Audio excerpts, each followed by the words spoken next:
Par rapport à l'alimentation, donc je vous l'ai dit, hein, on est sur un effort quand même qui va sur une durée d'une trentaine de minutes, donc il n'y a pas eu de régime spécifique. Ceci dit, la veille au soir, on va quand même être vigilant sur ce qu'on va manger. Donc on va préconiser donc plutôt un repas à base de glucides lents, donc par exemple du riz. On va préconiser peut-être en accompagnement un poisson et puis un dessert sucré, une tarte aux pommes par exemple. Voilà, ça sera suffisant. En tout état de cause, il faut éviter les aliments à base de matières grasses et puis à base de fibres, donc les légumes et les fruits. Voilà, donc ça c'est pour la veille au soir. Après, pour le jour même, dans la mesure où la course est programmée à midi, tout repose sur le petit déjeuner. Ce sera le seul et unique repas que nous allons prendre avant la course. Donc il faut prévoir de le prendre 3 heures, 3h30 avant. Bon, je préconise plutôt même 3h30 avant. Donc ça fait 8h30. Donc par contre, on va prendre un petit déjeuner relativement copieux. Café, thé, pain, confiture, éventuellement gâteau de semoule. S'il y a un fruit, ça va plutôt être une banane. 1,5 litre à 2 litres d'eau par jour. Donc le samedi, la veille, on va être attentif à cette hydratation. Bien évidemment, quand je parle d'1,5 litre, 2 litres d'eau, c'est en dehors des repas.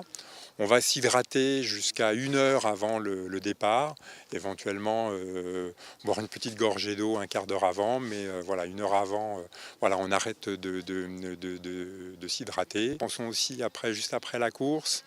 Donc là, je l'avais dit, on va courir une trentaine de minutes. Pas utile de s'hydrater ou de s'alimenter pendant la course.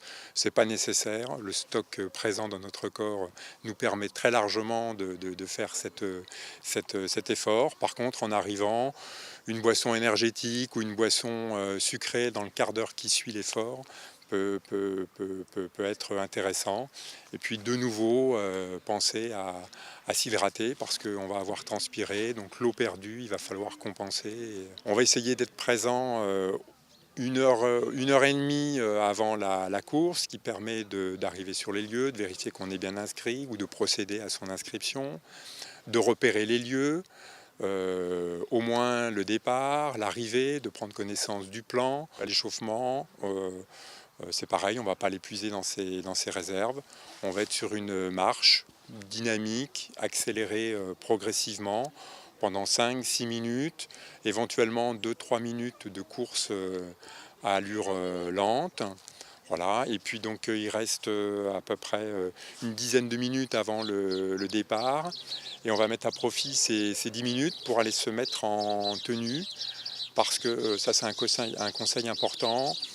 On ne va pas aller s'échauffer avec la tenue de course et notamment avec le t-shirt ou le maillot à manches longues suivant la température.